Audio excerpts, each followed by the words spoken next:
Agora sim. Gente, boa noite. Meu nome é Renato.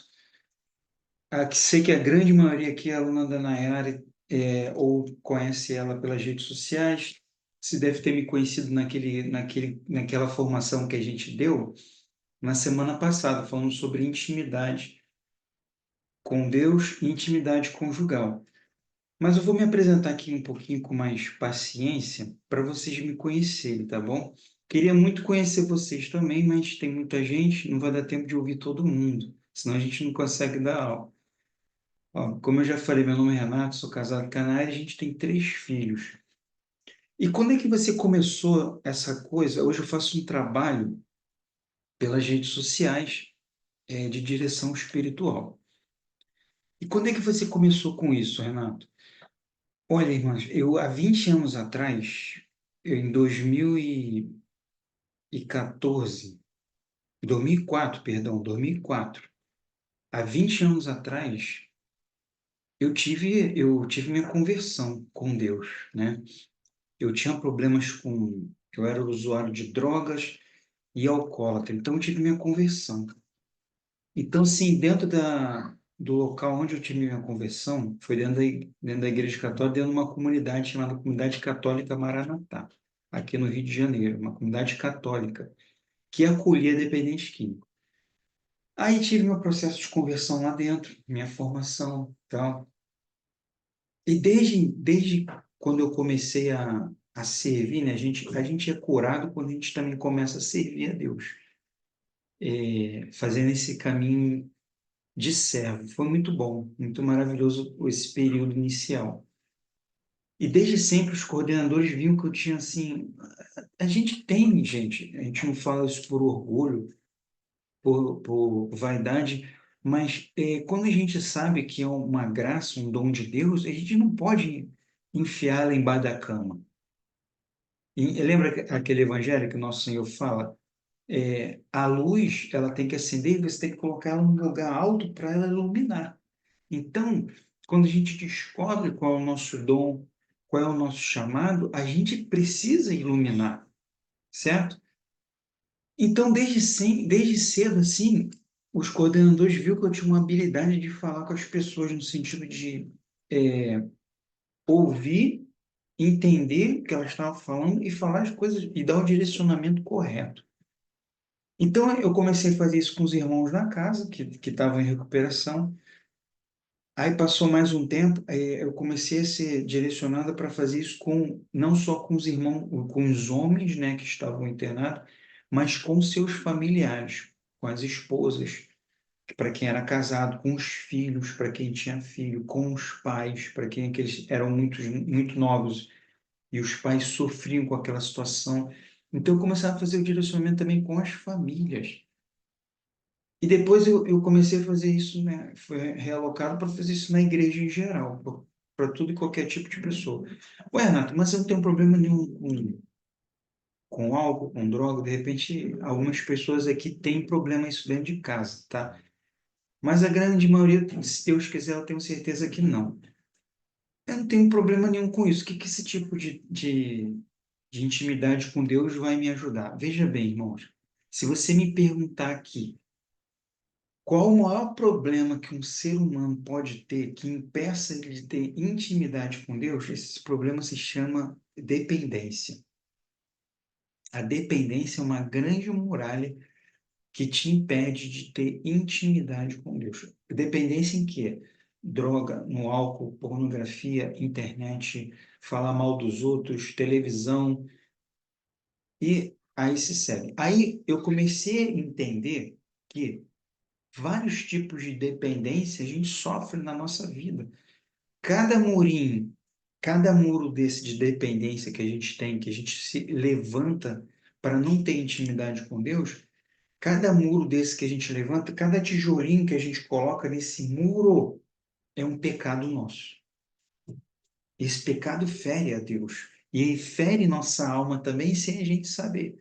Então está na hora de derrubar essa muralha aí. Eu gosto de falar muito disso quando a gente faz cerco de Jericó. Não sei se na sua cidade, na sua igreja tem. Aí vamos derrubar a muralha. Que cada tijolo daquele é um pecado e é um muro que se levanta que impede da gente ter essa intimidade, para ter essa vida de oração com Deus. Então, chegou na pandemia, todos os lugares a qual eu fazia direção espiritual, nas casas, nas igrejas, foram fechados, né? Todo mundo sabe, lembra dessa realidade aí. Tomara que isso aí passe dessa lembrança ruim e tal. Muita gente ficou com muito problema nessa época. E eu fiquei pensando, e agora? Como é que eu vou fazer o trabalho, né? Aí que eu comecei o trabalho pelas redes sociais. Aí cresceu bastante, graças a Deus. E pelas redes sociais hoje eu tenho bastante alunos. Até que eu parei um pouquinho de fazer as coisas lá, porque é um trabalho que requer tempo, requer um atendimento, requer uma direção. Então, desde então, de 2020, se eu não me engano, até hoje, é um trabalho que eu me dedico 100% da minha vida. Foi um grande chamado que Deus falou que era sempre um sonho, né, que eu tive na minha vida, que era viver da palavra de Deus. E eu não sabia como isso ia acontecer. Eu imaginaria que isso aconteceria dentro da comunidade a qual eu estava servindo lá. Mas não, Deus não fez acontecer naquele lugar, mas de outra forma, né? E hoje a gente vê, eu e minha esposa, a gente vive disso. Então a gente vive ensinando, ela na área dela, eu na minha área, e de certa forma isso é gratificante, porque a gente acaba amando, a gente trabalha amando aquilo que a gente mais gosta de fazer. Aquilo que a gente mais gosta de fazer é o nosso trabalho. Então isso tudo tem um começo. Deu para entender? Não eu vou me decidir a fazer isso agora. Não, tudo você tem que construir. É lógico que com intimidade de vida de oração. O que é vida de oração, Renato? A vida de oração, o catecismo da Igreja Católica, esse aqui, ó. Não sei se vocês têm em casa, catecismo da Igreja Católica. Uso bastante, mas esse aqui está meio velho. Aqui no catecismo ele fala que a vida de oração é a elevação da nossa alma a Deus. Beleza, Renato, isso aí é teologia, tá? Já começou a ficar difícil. Não, fica tranquilo. Eu vou tentar transparecer tudo de uma forma bem simples para a gente entender aqui. O que que é a elevação da nossa alma a Deus? Seria um diálogo. Beleza, ótimo, já melhorou. Diálogo eu sei o que que é. Será mesmo? Se eu pudesse ouvir cada um aqui, eu ia perguntar: você sabe o que que é um diálogo? Então a gente precisa explicar o que que é um diálogo para a gente entender o que que é ter uma vida de oração. Então, o diálogo, ele parte do princípio de que há um entendimento entre ambas as partes. Exemplo, vamos dizer que eu estou aí na sua cidade, você é de Minas Gerais. Aí você me viu lá dentro do mercado. Eu gosto sempre de dar esse exemplo. Eu estava lá no setor de carnes, comprando carne e tal, não sei o que. Aí você, oi, Renato, tudo bem? O que que você está fazendo aqui na minha cidade? Pô, você me conhece, sou esposo da Nayara, sabe que eu trabalho com direção espiritual e tal. Então você sabe eu tinha que entender por que que você estava fazendo aquela pergunta, né? No sentido de, o que que você está fazendo aqui? Aí eu respondo assim, ou eu ouvi que você falou. Aí eu respondo, a carne aqui é mais barata que no Rio de Janeiro. Então, quer dizer, eu respondi algo para você que você não estava perguntando sobre isso. Então, o diálogo ele não se cruzou. O diálogo ele não se completou. Como é que esse diálogo se completaria? Você vai falar, ô, meu irmão, tudo bem? O que que você está fazendo aqui? Eu conheço você e sua esposa da direção espiritual, dos métodos naturais. O que você está fazendo aqui em Minas Gerais? Aí eu entendi a sua pergunta. Você perguntou a mesma coisa. Só que eu entendi e vou responder agora de acordo com o que você está falando. Olha, eu e minha esposa fomos convidados aqui para a paróquia de Santo André, São José, para fazer uma formação. Eu ouvi o que você falou, entendi e respondi aquilo que você queria perguntar. Aí você fala, nossa, é minha paróquia. Eu falei, que bom, minha irmã, a gente vai se ver então, sábado e domingo. Olha só como é que está o diálogo, ó. Está indo e voltando com entendimento. E vai dar frutos, porque você conversou com a pessoa e você vai fazer aquilo que a pessoa está falando. Que maravilha! Isso é um diálogo. É assim que você está tendo com o teu esposo hoje? Não responde. Mas esse tipo de diálogo que você está tendo com seu esposo, você fala, ele te ouve, ele fala e você ouve, e os dois estão se entendendo no diálogo. É assim que você está falando com seus filhos? É assim que você está dialogando dentro do seu trabalho? Eu sei que, pela quantidade de gente que eu já atendi, né, a grande maioria não tem esse tipo de diálogo. Está com dificuldade de ter esse diálogo em casa. Às vezes o diálogo é uma gritaria, é briga. Tem que ser assim, do jeito que eu quero. Mas você precisa ouvir também a outra parte. A outra parte também fala, tem que ser assim, mas você precisa entender a minha parte. Então, tudo tem que ser feito através de um diálogo. E a forma mais fácil de você aprender a fazer isso é fazendo esse diálogo com Deus, que é a pessoa hoje que está mais afim de dialogar com você. Não é tua amiga do WhatsApp, não é tua amiga do Instagram, não é tua vizinha de porta, não é tua amiga do trabalho que quer fofocar a vida dos outros. É Deus. A pessoa, tem que chamar assim, o Senhor, que quer mais dialogar contigo, é Deus. Só que aí as pessoas acham o seguinte: como é que eu vou dialogar com Deus? Deus só dialoga com os santos. Eu não sou santo, nem eu sou santo, nem a Ana era santa. Só que o diálogo com Deus, ela se transforma em uma oração. Esse diálogo com Deus, ele vira uma oração.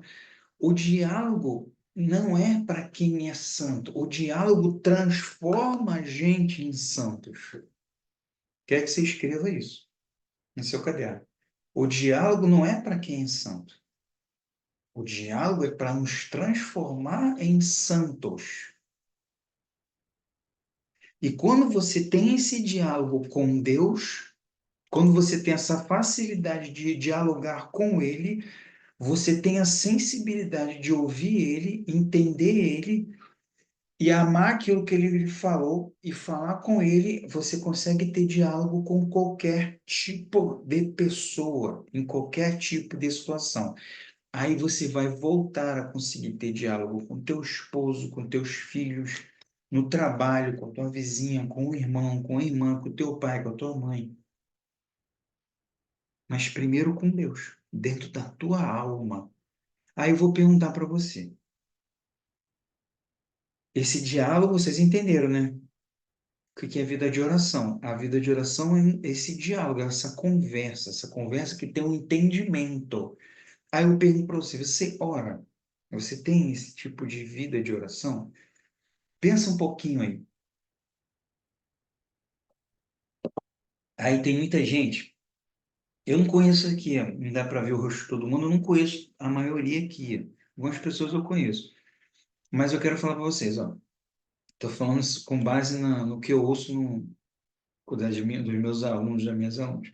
Eu pergunto assim: você ora? Aí a pessoa fala assim: oro o dia inteiro. É mesmo, meu irmão? Nossa! Nem os santos enclausurados de clausura oram o dia inteiro. Então a gente tem que começar a ter maturidade até nas coisas que a gente acha que faz e não faz, tá? Não, aí a pessoa fala assim, não, mas eu oro. O que que eu faço? Essa pessoa trabalha em casa, ela é do lado. Aí ela liga a TV Canção Nova, não sei se vocês conhecem aí de São Paulo, TV Canção Nova, TV Aparecida, né? Liga e bota nas alturas o dia inteiro. Aí ela tá fazendo a comida, botando as crianças para ir para a escola, é, depois lavando a louça, depois quando bota as crianças para ir para a escola, volta para casa e continua ouvindo aquilo nas alturas. Aí tem o momento do terço na Canção Nova, tem a missa, tem não sei o quê. E no final, desliga a televisão, 11 horas da noite, vai dormir. Fala, orei o dia inteiro. Será que isso é oração?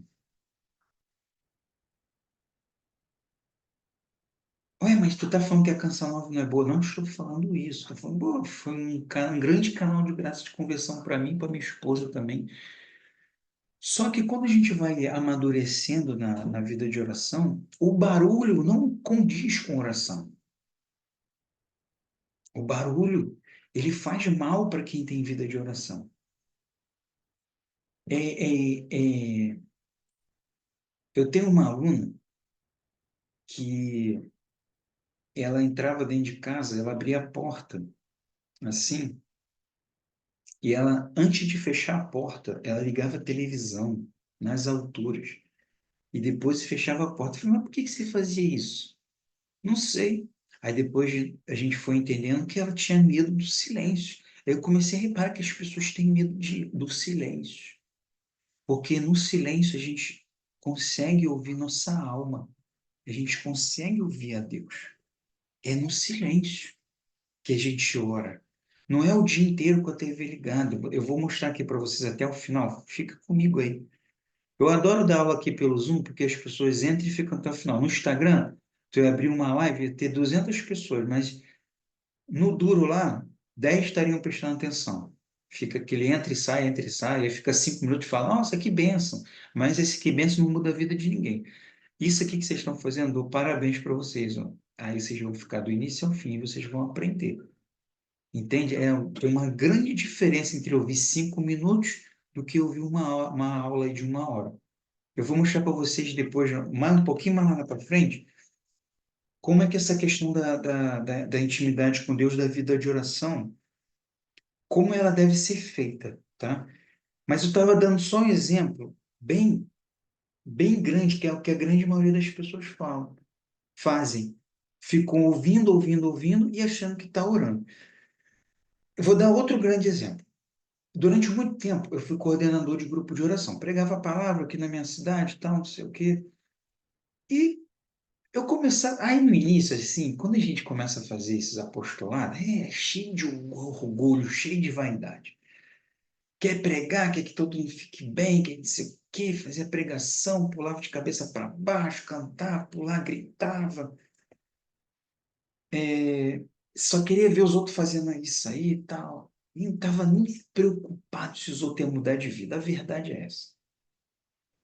Mas aí a gente vai mudando, vai amadurecendo, amadurecendo. Lembra que eu estou sempre falando essa palavra, vai amadurecendo, vai amadurecendo. A intimidade com Deus vai nos dando amadurecimento. Aí foi amadurecendo. Eu comecei a reparar, eu olhava para aquele povo, e era igual aquela palavra que Jesus fala, parecia ovelha sem pastor. E eu comecei a ser instigado a quando acabava o grupo, eu ir lá fora, as pessoas estavam lanchando e tal. Aí eu perguntava assim: o que que esse grupo valeu para você hoje?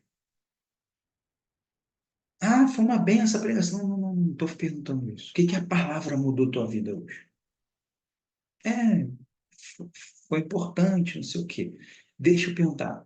Qual foi a palavra de segunda-feira passada? O grupo era segunda-feira. Não lembro. Quando você chegar em casa agora, você vai rezar? Não. E terça-feira, quarta, quinta, você tem vida de oração em casa sozinha? Não, meu momento de oração é aqui no grupo. Eu falei, cara, tá errado isso. Tá errado. Isso não é construir uma vida de oração. Então, eu tô dando um exemplo, outro tipo de exemplo. Você precisa construir uma rotina de vida de oração. É isso que eu vou ensinar para vocês hoje. Essa grande introdução é para ensinar para vocês hoje a importância de se construir essa rotina. É igualzinho construir uma estrada. Eu preciso construir uma estrada na minha alma.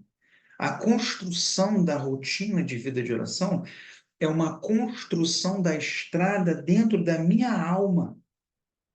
Que liga onde? Responde aí para mim. Tem um ponto de partida dentro da minha alma e eu vou construir essa estrada. Eu estou construindo uma estrada para ligar um ponto a outro. A que ponto é esse? Aonde eu tenho que ligar? Fala para mim. Em que direção eu tenho que ir? Vocês estão compreendendo o que eu estou falando, o que eu estou perguntando? Eu preciso construir uma estrada. Isso, no céu, Tatiana, muito bem. No céu, Gessiana, muito bem. No céu, pessoal. Isso aí, todo mundo respondeu certo. E se eu falar para vocês que não é entendimento meu, nunca deve ser. Nunca terei esse entendimento. Eu li na vida dos santos. Santa Teresa d'Ávila fala que no centro da nossa alma tem um castelo. E no centro desse castelo, Deus habita. Então, o céu está dentro da minha alma, no centro. E eu estou muito distante disso. E eu preciso construir esse caminho, essa estrada que liga em direção ao centro da minha alma, porque Deus está lá esperando. Isso é muita intimidade, meus irmãos. Esse é o início da construção da intimidade.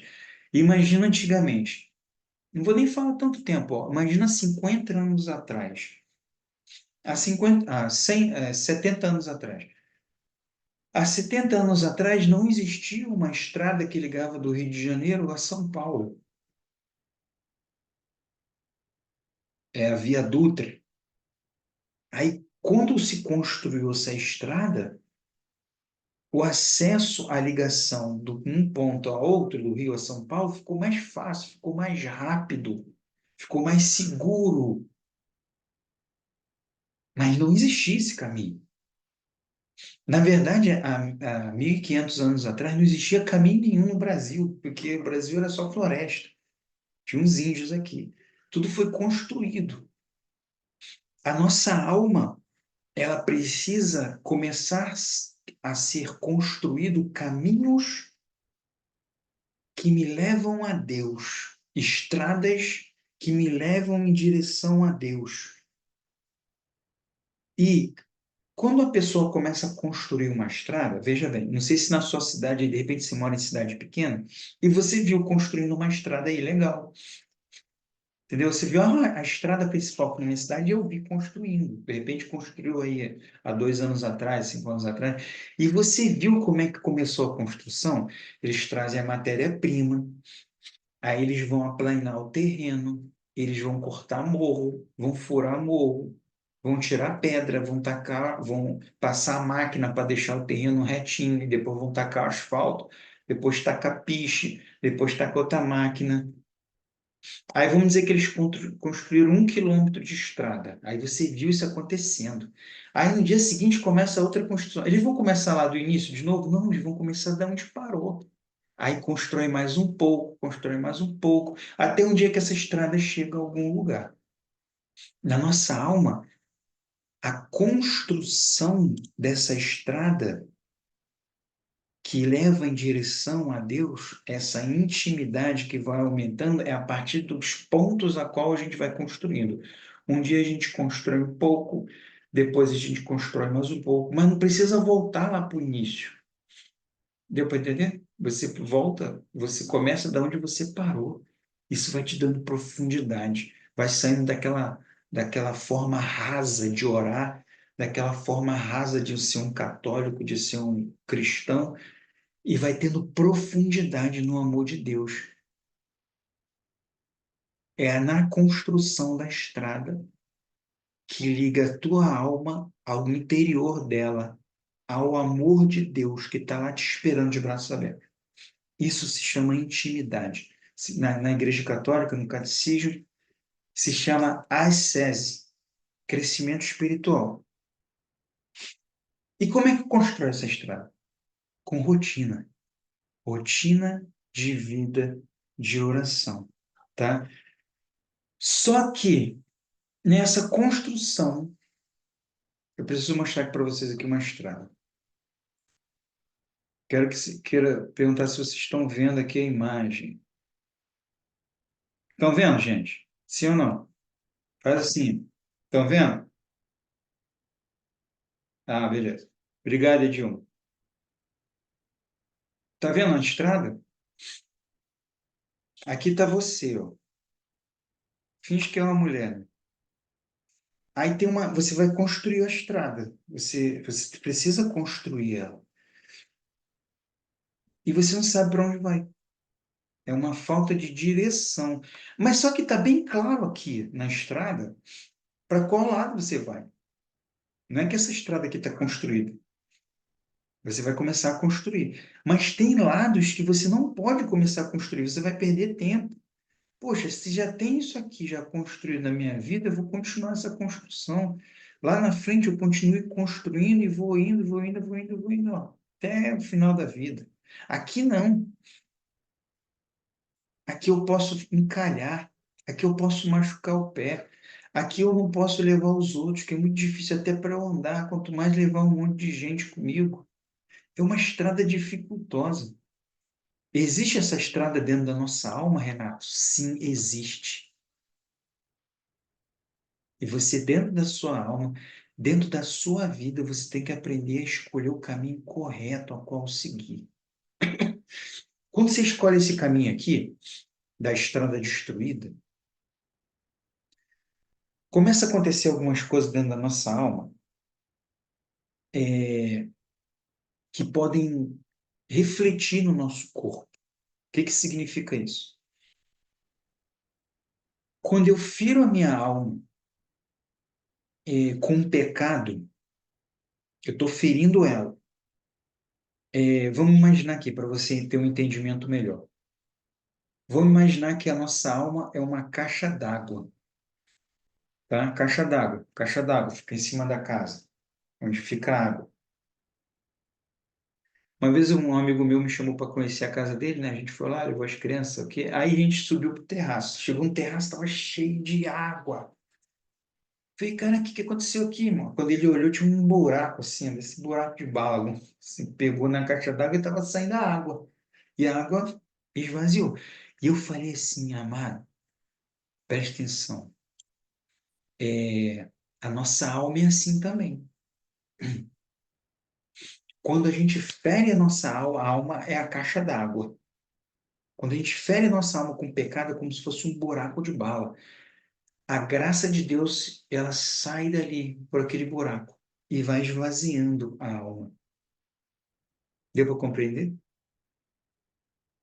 Então, quando você tem vários pecados que você permite que vão afligindo a tua alma é fuzilada por esses pecados, é mais lugares onde a graça de Deus ela se esvai.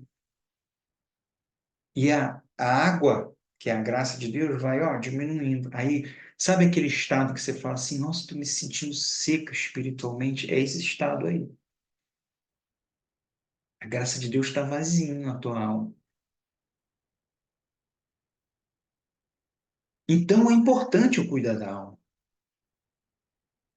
Para eu falar de rotina de oração, de vida de oração, construir estrada dentro da alma, por que que eu tenho que fazer isso? Porque é importante cuidar da alma. Nós, os seres humanos, criaturas de Deus, assim que a gente nasce, na primeira célula formada, quando o espermatozoide liga com o óvulo, da mulher, seu pai, sua mãe, criou o primeiro ovo, a primeira célula, ali já tem uma alma, já é você com alma. E desde sempre você sempre teve alma. Aí se eu te perguntar, em algum momento na sua vida, se você tem 20, 21, 25, 30 anos, qual o momento que você se dedicou a cuidar da sua alma? Você, de repente, até já pensou em cuidar do corpo, sempre cuidando. Mas em qual momento você se dedicou a cuidar da alma? Se eu te perguntar agora, o que que é mais importante na nossa vida? Corpo ou a alma? Responde para mim. O corpo ou a alma? Então, por que que a gente pensa em cuidar mais do isso? Muito bem, a alma, Lorena. Por que que a gente cuida mais do corpo do que da alma? A gente deixa a alma para lá. A gente deveria cuidar mais da alma do que do corpo. Então, perceba bem, eu vou abrir no final 10 minutinhos para as perguntas, tá? Você vai anotando aí as suas dúvidas, aí no final a gente abre. Então, perceba bem, quando eu não cuido da alma, a alma se aflige, a alma fica angustiada, a alma fica doente. Renato, quem falou que a alma fica doente? Não sou eu, é a Igreja Católica, são os santos. Santo, São Tomás de Aquino fala isso nas suas encíclicas das doenças da alma. e elas precisam ser curadas. Se elas não forem curadas, elas começam a gritar, a pedir socorro, e isso vai transparecer aonde? No seu corpo. Então, se você escolhe caminhos errados na sua alma, você começa a afligir a sua alma. E essas dores começam a refletir no seu corpo. Eu falei até numa formação sobre isso, as doenças psicossomáticas. Eu vou lembrar o que é isso novamente. O que são essas doenças? São aquelas doenças invisíveis ao corpo, mas você sente que tem alguma coisa.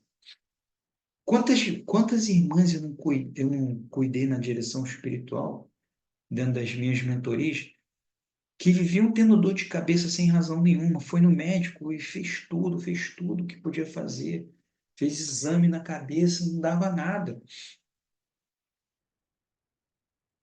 Tomava remédio sem parar. Aí eu falei assim: você precisa cuidar da sua alma. O médico não entende nada de alma, mas existe o médico dos médicos, que é o nosso Senhor Jesus Cristo, que ele sabe o que está acontecendo na sua alma. Só que você precisa voltar a ter essa intimidade com ele para você levar esses problemas para ele, ter sabedoria, discernimento, inteligência para resolvê-los. Isso tudo é preocupação exagerada. Sua alma está sendo afligida demais pelas tuas preocupações. E depois de um tempo, sabe o que acontece, gente? É impressionante. As dores vão embora. Eu era um cara que vivia com isso aqui, ó, torcicolo, não conseguia virar o pescoço. Ficava com falta de ar, não conseguia respirar. Parecia que tinha alguém fazendo assim, ataques de ansiedade. Aí, quantos médicos eu não fui, o médico falando, tu não tem nada. Fazia um monte de exame. Aí, isso o ansioso deixa ele mais ansioso ainda, porque você quer que o médico fale alguma coisa. Aí eu comecei a entender que eu precisava ir mais profundamente na minha alma. A construção, quando eu achei que a construção dentro da minha alma tinha acabado, não, não, nunca acaba. Aí eu entendi, quando eu entendi isso, muita coisa melhorou mais ainda na minha vida, que a construção nunca acaba. A Santa Teresa d'Ávila fala isso, né? Que ainda existe 7 moradas ainda na alma. Você entra na primeira, entra na segunda, na terceira, na quarta, na quinta, na sexta, na sétima. Nossa! Então a construção dessa estrada precisa continuar. Então a gente começa a cuidar da alma com rotina de vida de oração. Outro exemplo, a gente está aqui, vamos falar da estrada. Voltando aqui para a estrada.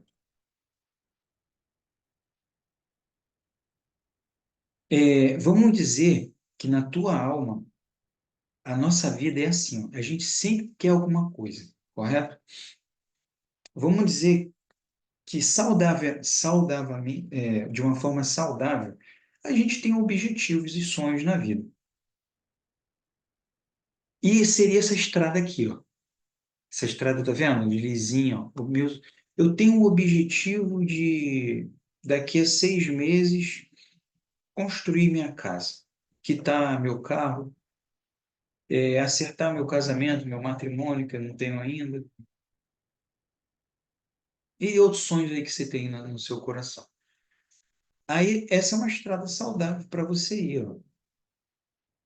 Eu tenho sonho de quitar minhas dívidas. Aqui, ó.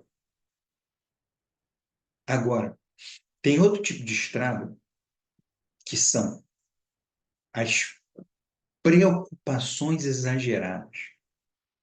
É um caminho muito ruim a se traçar, que é esse caminho aqui, ó. O que é preocupações exageradas? A grande maioria das vezes, 90% das suas preocupações, eu quero que você, se você quiser fazer esse exercício hoje, é um exercício de direção espiritual, coloca no seu caderno todas as preocupações que você tem hoje. 90% delas nem existem e nem vão acontecer. E você fica com medo delas. E elas te conduzem a uma estrada que não vai te levar a lugar nenhum. Só vão maltratar a tua alma.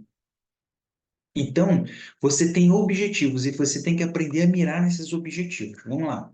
Vamos dizer que o objetivo seja quitar dívidas. Daqui a um ano preciso quitar minhas dívidas. Estou com uma dívida de uma bola de neve colossal. Isso não é preocupação exagerada, isso é uma coisa que tem que ser resolvida. E para isso ser resolvido, você pode resolver com Deus, não vai cair dinheiro do céu. Mas olha, quando você traça esse objetivo, o que que te dá ansiedade? Por que que a rotina de vida de oração vence a ansiedade? Ó, quando você está aqui hoje, você está aqui, dia 29 de agosto, e você precisa quitar essa dívida até o final do ano, agosto. Estamos em setembro já, setembro, outubro, novembro, dezembro. Você tem 3 meses para quitar essa dívida. Você percorreu esse caminho aqui. Ó, daqui para cá. Perceba bem, daqui para cá. Então, olha só. Se você faz isso sozinho, carreira solo, vou resolver esse problema sozinho. Eu tenho certeza que você vai resolver essa forma de uma forma mal feita, que vai te gerar um ônus muito pior lá na frente. Vai fazer as coisas da tua cabeça. Não vai acreditar na providência de Deus, na misericórdia, não vai ter paz, calma no coração para tomar a decisão correta. Às vezes, um simples diálogo com o teu marido, com a tua esposa, você resolveria essa situação dentro de casa. Aí não. O ansioso ele faz o seguinte, ó, ele traça esse caminho. Eu tenho 3 meses para quitar essa dívida. Quando ele chega lá, ó, ele chega tão mal preparado, tão desalinhado com as coisas de Deus, tão desalinhado com a alma, que ele chega aqui, ó, um dia ele destrói tudo. Isso é mais um motivo para ferir a alma. Aí tu fica decepcionado, mais uma dívida, meu Deus, não consegui quitar. Quantas dívidas eu e minha esposa a gente tinha, ó. Daqui a gente tem até aqui para quitar. Exemplo, a gente passou uma situação difícil mesmo financeira, que a gente morou na casa da minha mãe. E chegou um momento que ela falou assim: daqui a 6 meses eu vou querer a casa de volta. Opa, 6 meses. Eu tenho 6 meses para arrumar um apartamento. Ah, mas agora eu não tenho dinheiro para fazer. Mas olha, a gente colocou isso em oração, conversou, começamos a criar intimidade muito mais com Deus, muito mais em casal, muito mais. Começamos a ter sabedoria em Deus para resolver a situação e as coisas foram se abrindo, a gente conseguiu. Em 6 meses a gente saiu. Foi a melhor coisa que a gente fez. Foi a melhor decisão que a gente tomou. Porque a gente saiu da acomodação. Quando você constrói uma rotina de vida de oração, você está saindo do teu estado de acomodação. Se você é acomodado, você sai dessa live agora. Que essa aula não é para você. Porque essa aula é para quem quer construir uma estrada. Agora, quando você constrói isso com rotina de vida de oração, você chega a esse objetivo, ó, preparado para resolvê-lo. E é maravilhoso. E é maravilhoso. E quando você faz isso de uma forma desorganizada, sem estar em intimidade com Deus, vai por esse caminho aqui, ó, aí você vai ferindo tua alma e vai tendo essas doenças aí, psicossomáticas. Aí vai tendo ansiedade, vai tendo tristeza, vai tendo medo, vai tendo depressão, e não sabe de onde vem. Advém da alma, a grande maioria. Renato, tem depressões que são químicas no corpo, que precisam tomar remédio? Lógico que tem. Tem ansiedades que passa, que realmente é problema no cérebro, no mecanismo de funcionamento normal do corpo? Lógico que tem. Mas tem um estudo que fala que 90% das pessoas que tomam remédio para ansiedade, para tristeza, para depressão, não precisariam tomar, porque esses problemas advêm da alma espiritual. E remédio para a tua vida espiritual você não encontra na farmácia. Se ele, se é remédio, se é o problema espiritual, você tem que resolver ele de uma forma espiritual. Então, como é que a gente faz isso? Gente, deixa eu voltar aqui. Tá tudo ok? Estão conseguindo entender ali do raciocínio? Posso continuar a aula? Agora eu vou entrar na prática. Posso continuar assim ou não? Tem alguma questão, alguma dúvida?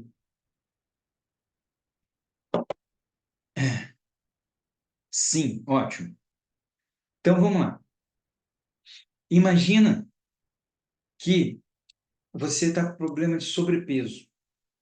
Aí você foi no nutricionista. O nutricionista vai te passar uma dieta. Ele vai te passar uma dieta, um cardápio. Ele vai falar: você tem que comer isso, você tem que comer isso, você tem que comer isso, para você melhorar o teu peso. Só que esse teu peso, não, você não quer diminuir o peso porque só por causa do peso para entrar nas roupas. Mas você sabe que aquele sobrepeso está te ocasionando outras doenças. Colesterol, diabetes, estresse, ansiedade, falta de ar. Beleza. Então, como eu cuido da alma? Eu preciso cuidar da alma. Eu não estou cuidando do corpo, agora eu preciso cuidar da alma também. Existe também uma dieta para a alma. Da mesma forma que a gente alimenta o corpo, como é que eu alimento o corpo? Café da manhã, almoço, lanchinho da tarde, janta. Isso já é uma alimentação para o corpo, uma alimentação saudável. E como é que a gente alimenta a alma? Como é que a gente faz essa rotina? Eu quero aprender a fazer essa rotina. É isso que a gente vai começar a botar na prática agora. Ó. Vou mostrar para vocês aqui uma folha. Tá todo mundo vendo aqui?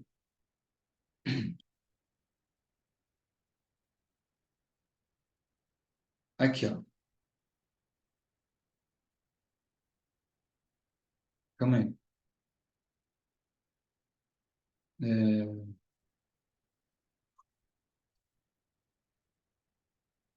sempre some, gente. Calma aí. Vai aparecer aqui.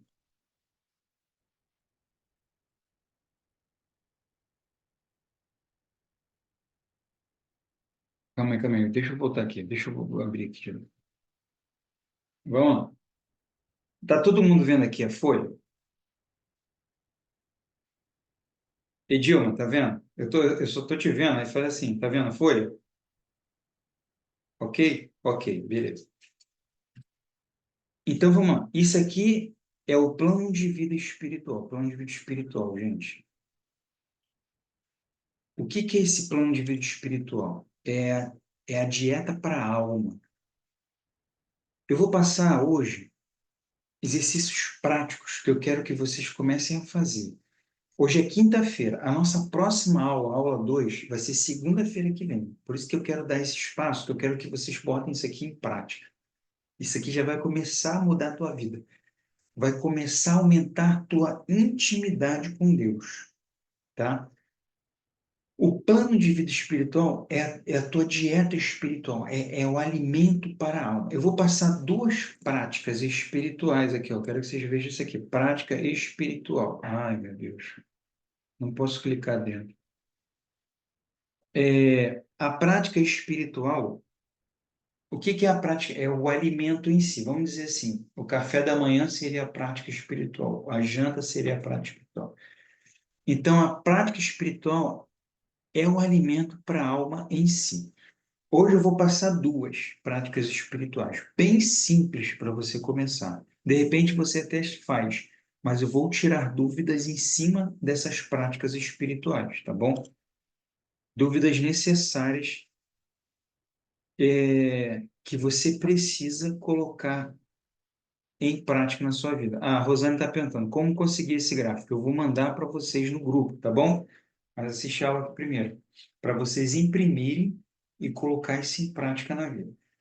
A primeira prática espiritual é a leitura do Evangelho do dia.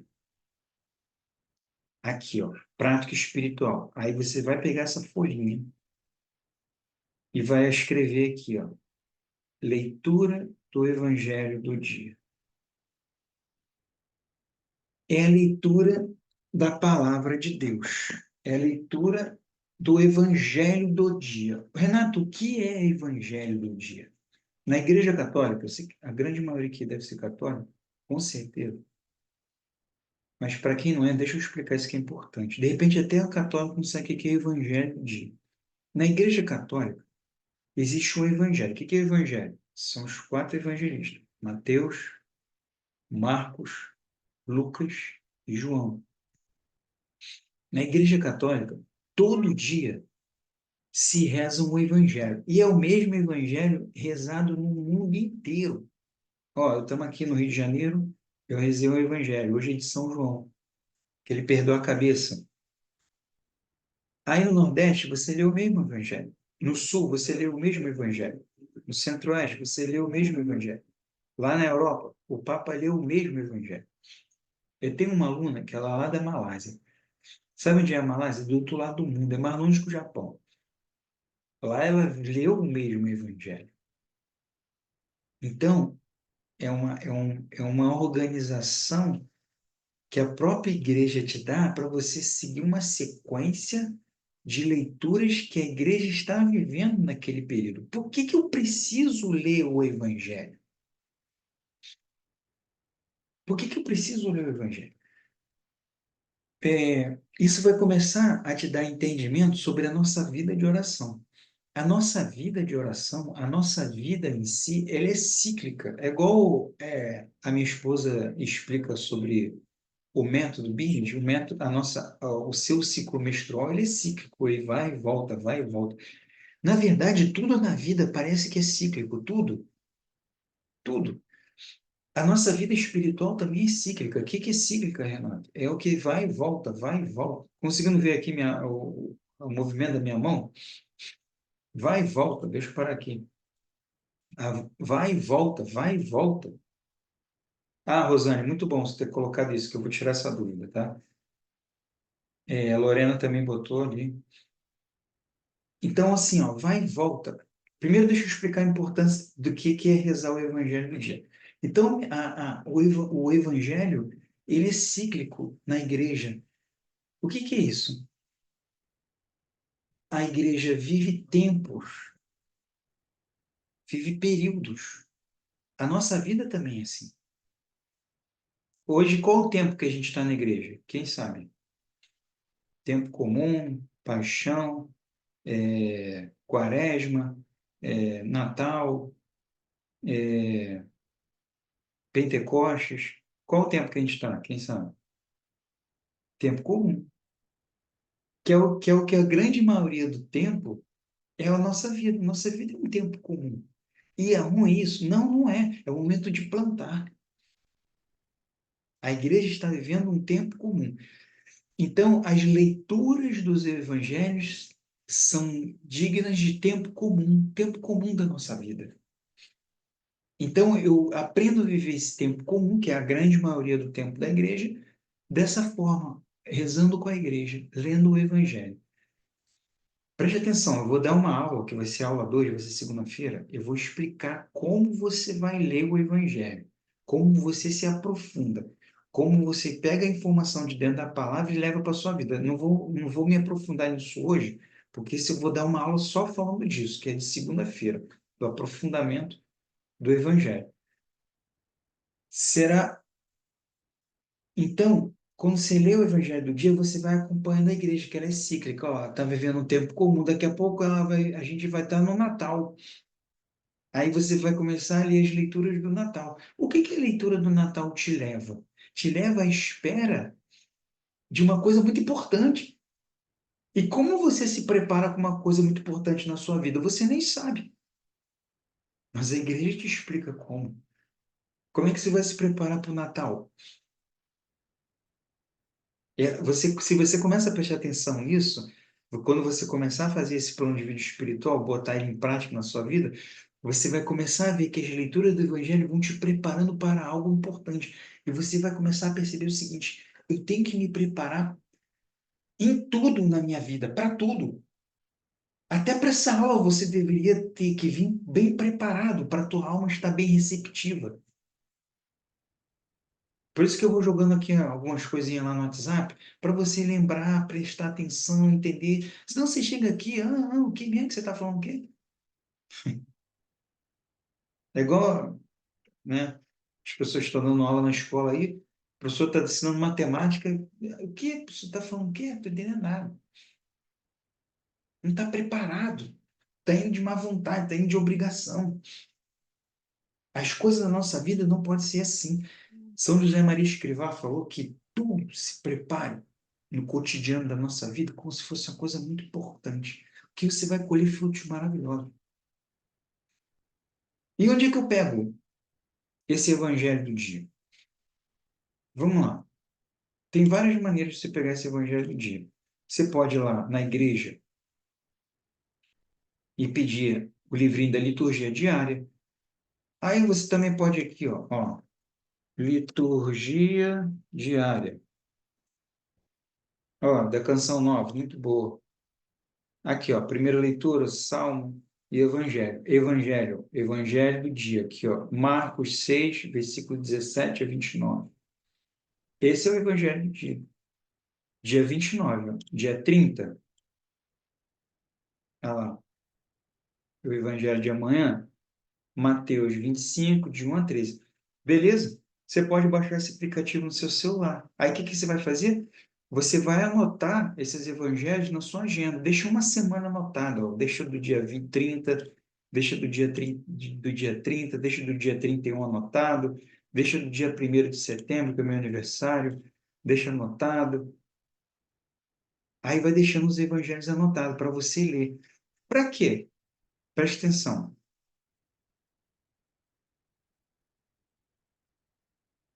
Para quando você acordar de manhã, que hora que eu vou fazer isso? Agora eu vou falar do horário. Vou fazer na hora que eu acordar.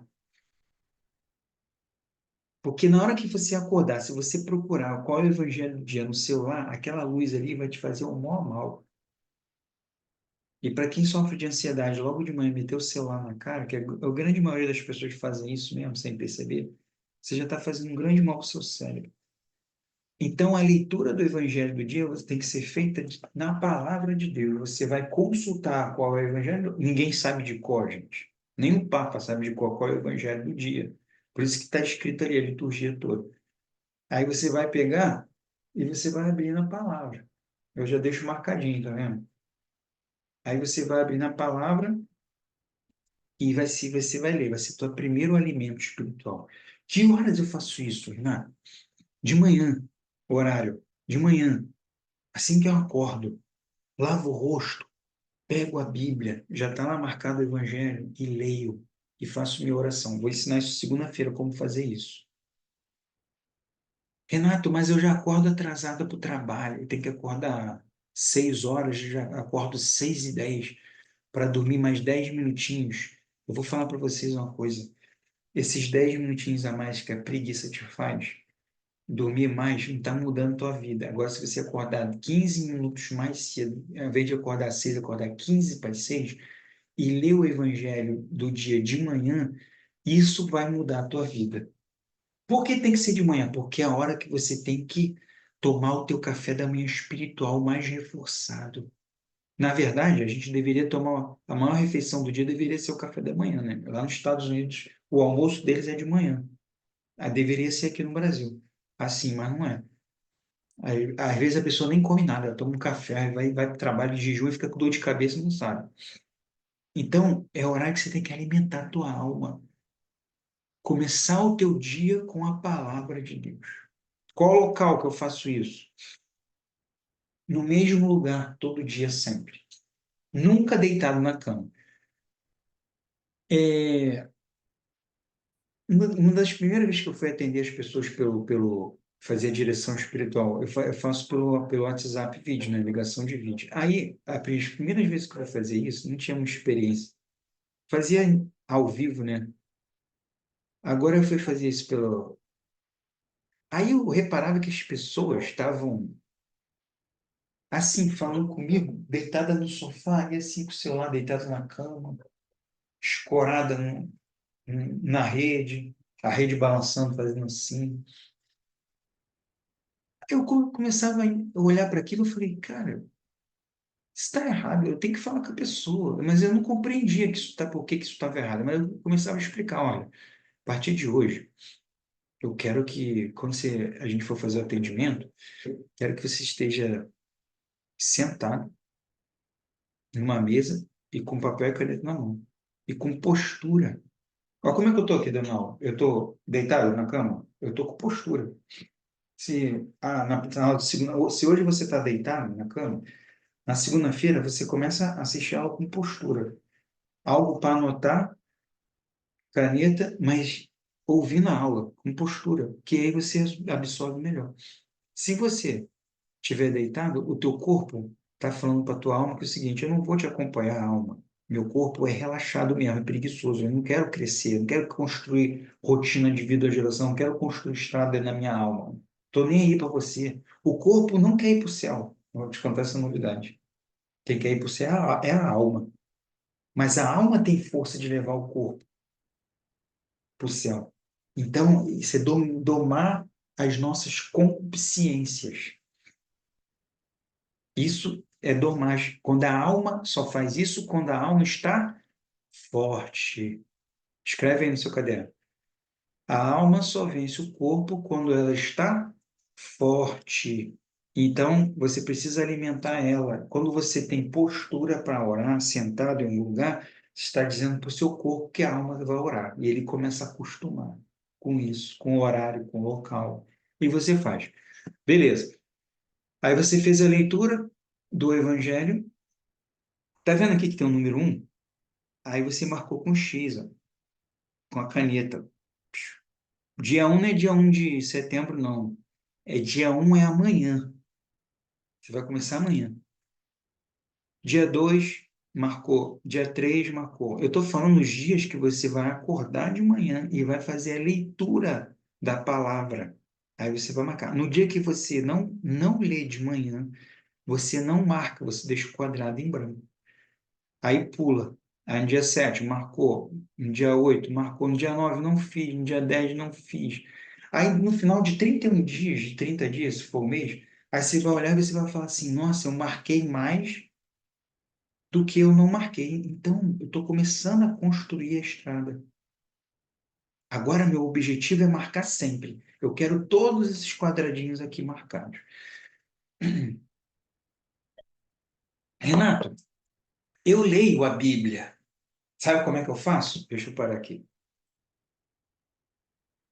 Sabe como é que eu faço para ler a Bíblia? Eu pego a Bíblia e faço assim: Jesus.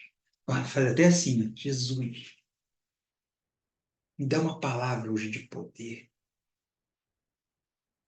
para eu mudar minha vida. Aí abre a palavra, aí é, Tobit fica cego. Não, Senhor, nessa palavra não. Não quero ficar cego. Me dá outra palavra, Senhor. Aí eu leio. Derrota dos assírios, ruína de Moabe. Não, não, Senhor, eu quero uma palavra de poder. É assim que você vai dialogar com Deus. É assim que você vai ter maturidade para falar com Deus. É só ouvir o que você quer.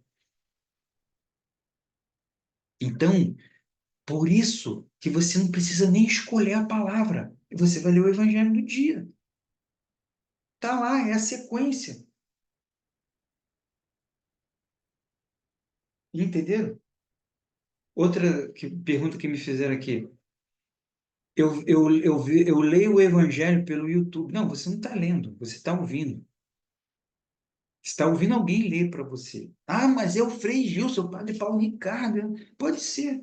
Você pode ler, ouvir depois, eles explicando de noite, antes de você dormir, 4 horas da manhã, na quaresma. Só que você precisa. Deus é ciumento. Ele não quer falar com você só pelos outros. Ele quer falar contigo diretamente. Ou você não se acha digno? Ninguém é digno. Entende? Se você só lê o evangelho com os outros mastigando o evangelho para você e te dando, você não vai crescer nunca. Eu tenho 3 filhos, ó. Eu acompanhei essa fase da alimentação dele, muito engraçado. O Tomás, que é o mais novinho, tem 3 anos, hoje come tudo. Só que eu lembro dele, né? Assim que nasce, o primeiro alimento da criança é o leitinho.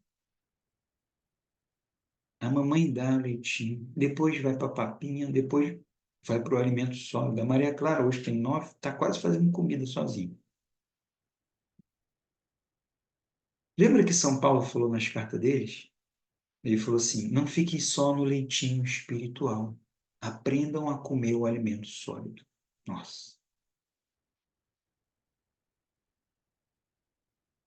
Aí, se você ficar sempre ouvindo os outros, lendo o evangelho para você, os outros, né, perdão, o padre, e Deus está falando assim, assim, assim, aí tu vai mesmo, é mesmo, é mesmo, aí tá, aí vai fazer tuas coisas. 5 minutos depois eu pergunto: qual é o evangelho de hoje? Não lembro. Foi uma bênção, o Frei falou, foi uma bênção. Não, não, quero saber qual foi, o que que Deus falou contigo? Que falou lá dentro da tua alma. Qual o alimento sólido que você se alimentou hoje? Não, não, não vai se alimentar, porque ele está mastigando a papinha para te dar na boca. Faça, ó, a oração da Quaresma de Frei Jesus, 4 horas da manhã, eu encaro mais como se fosse algo no sentido de um sacrifício, né, que você faz para moldar a tua alma. Isso é um sacrifício maravilhoso. Faz para moldar a tua alma, para acordar naquele horário, para rezar, tal. Agora, entendeu? É mais um sacrifício, isso é maravilhoso. Então, e tem que ser de manhã, não de noite, porque é a hora que se acorda. Então, você tem que se alimentar bem dessa palavra de manhã. Então, vamos para a segunda prática. Depois a gente vai tirar dúvidas, tá, gente? Pergunta aí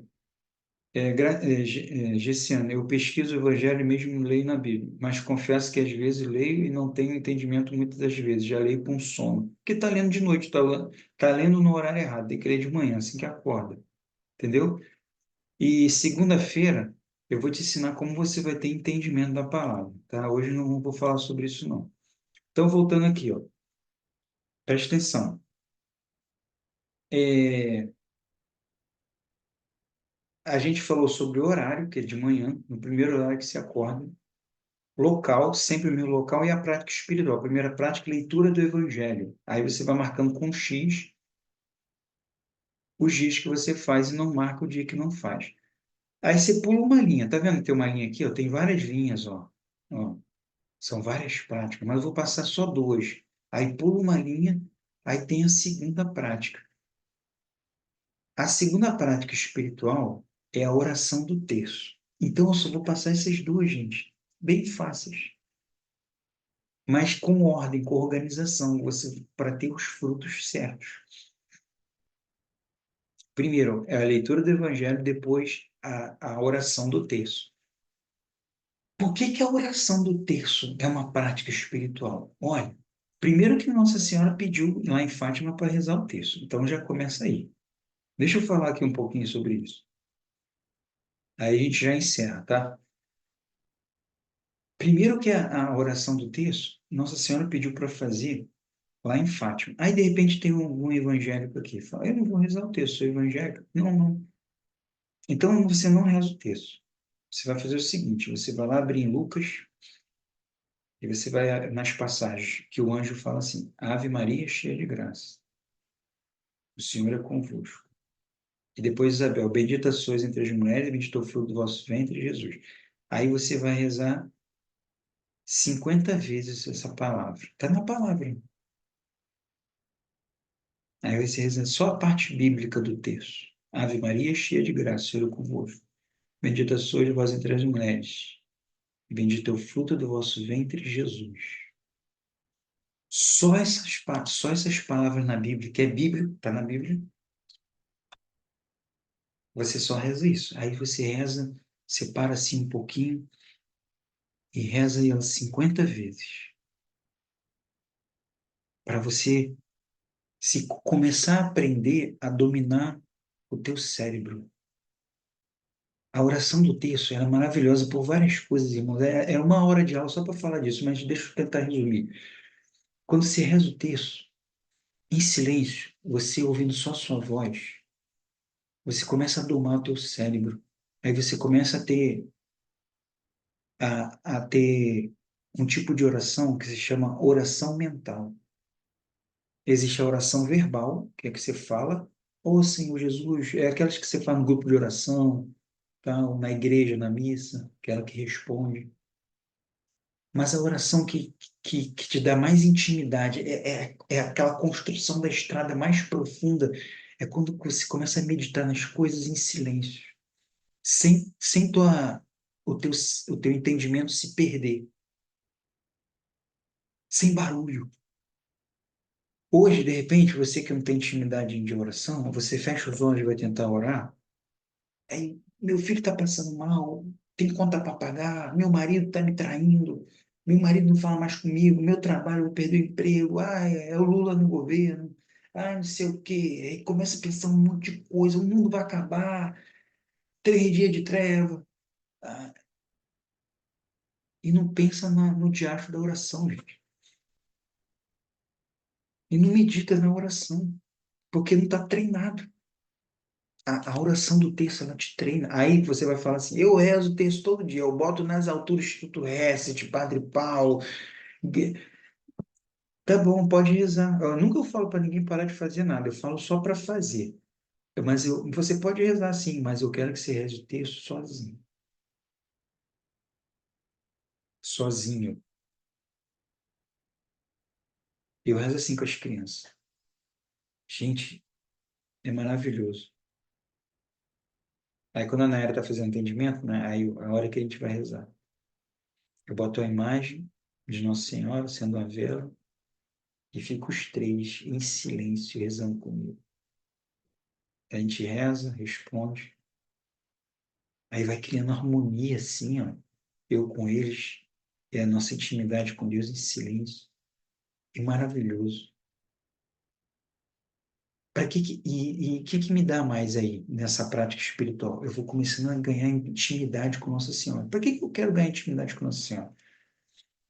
Se você um dia me convidar para ir no aniversário do seu filho, aí na sua cidade, eu vou perguntar assim para você, se eu for esperto, o que seu filho gosta? Seu filho tem 3 aninhos, né? 4 aninhos. Ah, ele gosta de bola. Aí imagina a mãe, eu vou perguntar para a mãe o que o filho gosta. Aí eu chego aí, dou uma raquete de ping-pong para ele. Ele vai olhar aqui, não vai saber nem o que que é, vai jogar fora, vai chorar. Já vi isso em festa, é muito engraçado. Aí tu dá a bola para ele. O filho vai falar: Nossa, foi o melhor presente, porque a mãe falou. Quem vocês acham que conhece mais Jesus na face da terra, no céu, na terra, de todas as pessoas? Quem vocês acham que vai falar assim: faz isso, que isso vai agradar meu filho? Nossa Senhora. Por isso que eu me consagrei a ela. Ela sabe falar para gente o que Jesus gosta. E você quer ter intimidade com ele? É ser tipo, tá dentro da aula aqui, né? Ter intimidade com Nossa Senhora. Por isso que eu te passei duas práticas. Uma de manhã, você vai ler o Evangelho. Você vai ficar meditando naquele Evangelho o dia inteiro, que segunda-feira eu vou te ensinar a fazer isso.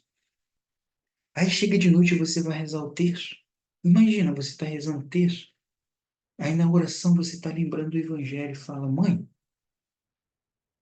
o Evangelho falou aquilo, Jesus falou, seu filho falou. Como eu faço isso para agradar melhor teu filho? Na oração do texto, ela vai falar lá na tua alma, no teu coração. Pronto. Em uma aula eu te falei como ter intimidade com Jesus e com Nossa Senhora. E você muda de vida. E sua vida começa a melhorar. Então vamos lá. Aí você vai colocar aqui, ó, horário. Qual horário, Renato? Bom, o horário maravilhoso para rezar o texto seria 6 horas. Só que cada um vai colocar o seu horário. De manhã você vai colocar o seu horário. O horário que você acorda. Eu tenho uma aluna que mora lá no Rio Grande do Sul. Ela acorda, ela trabalha com pecuária.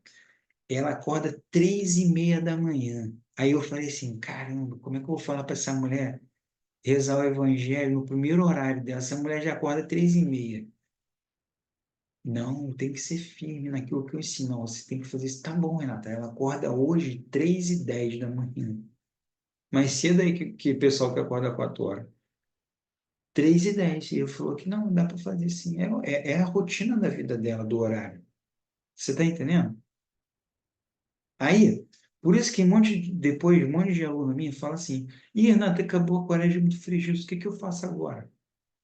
Porque tinha alguém ali teleguiando para falar para fazer as coisas 4 horas da manhã. Quando acaba, e depois, o que você faz? Você não sabe o que você faz. Não é todo mundo que vai ficar acordando 4 horas da manhã a vida inteira. Isso é coisa de monge. Você precisa trabalhar, você é mãe, você é pai. Você não vai acordar 4 horas da manhã a vida inteira.